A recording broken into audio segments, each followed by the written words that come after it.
Hello everyone. This video is all about to merge two columns in MS Excel. Whenever you have two columns and you want to combine and merge the data of those two columns into a single column in MS Excel. So we will use two methods for this to concatenate. It means to merge the two columns to single column. So let's first of all apply the first method, that is to use the concatenate function, which is a very easy way. But the second way, let's first of all use the concatenate function.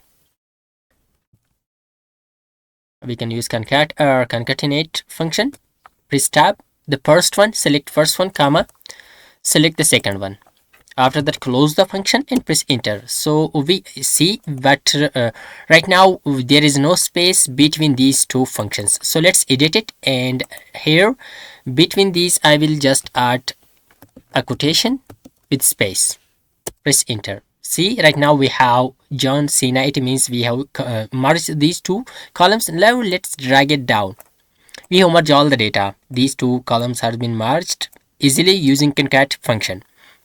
Now let's use the second method without any using of any function. Okay, let's write first of all equal, then select the first data and then ampersand, this and sign, then quotation, space, close the quotation, then and sign again, and select the second column data. Press enter. So we have combined the data, these two. Okay, we joined John with Sena. So let's drag it down. See, and this was the second method that we have used to merge two columns in MS Excel. So I hope you learned about this merging two columns in MS Excel. If you like this video, don't forget to subscribe our YouTube channel. Thanks for watching.